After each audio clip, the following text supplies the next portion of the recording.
Samantala, mahigit 3,000 individual na ang nananatili sa mga evacuation center sa Malabon matapos pasukin ng tubig baha ang bahay ng mga residente.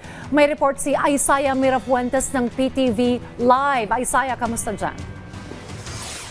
Denise, Dayan, tama ka dyan. Isinailalim na nga ang buong lungsod ng Malabon sa state of calamity at ngayong araw, inaasahang mas lalalim pa ang tubig baha.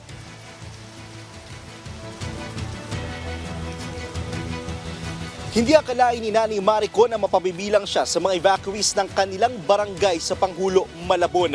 Ngayong araw, ang unang beses niyang maranasan na manatili sa evacuation center.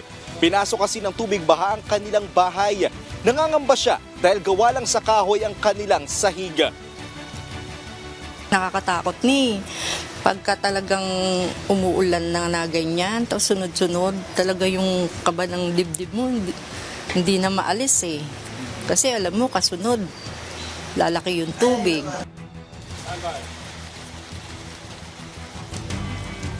Kabilang siya sa mahigit 870 pamilya katumbas ng mahigit 3,300 na individual na nanatili sa evacuation center sa Malabon. 47 evacuation center ang binuksan sa Malabon, kabilang na ang Panghulo Elementary School.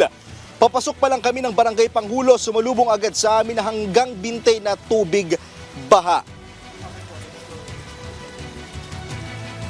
Isa sa mga pinoproblema dito, Dayan, dito sa Panghulo National High School ay yung problema sa pagkain ng mga evacuees dahil umaasa lamang sila sa rasyon mula sa LGU at sa mga private individual at kung wala ngang pagkain ay hindi sila maaabot ng mga tulong at umaasa rin niya ang pamunuan ng Panghulo National High School na sa mga susunod na araw ay mapauwi na itong mga evacuees dito.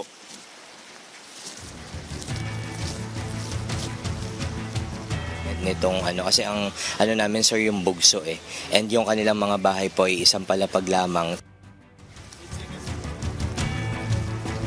Dahil dito ngayon sa labas ng Panghulo National High School, itong evacuation area, makikita mo sa aking likuran itong hanggang binte na level ng tubig baha. Ayon sa mga residenteng nakausap natin, Dayan, kapag dinere-derecho daw ito, mas malalim na baha pa yung aming makikita. Kaya yung mga kabahayan doon ay pinasok na nga ng tubig baha. Marami pang mga ulat na mas malalim na baha yung mga nararanasan dito sa Malabon. At kagaya na lamang sa Dampalit ay umabot na nga daw ng hanggang leeg ang lalim ng tubig baha. Ito, yung mga residente natin dito, ito yung mga sasakyang ginagamit nila, yung tinatawag na padjak o yung bisikletang may sidecar para kung papaano ay ito lang kasi nakakaabot sa mga malalalim na baha. At yan muna ang pinakahuling balita mula dito sa lungsod ng Malabon. Balik muna sa iyo, Dayan. Alright, so Isaiah, that's the thing, sabi mo talagang may mga area pa na medyo mataas yung level ng tubig. So papaano yung nagiging strategy para maidala yung mga relief goods sa ating mga evacuees? Kung siguro pahirapan siguro talaga mag-travel papunta doon sa mga centers na yon, Isaiah.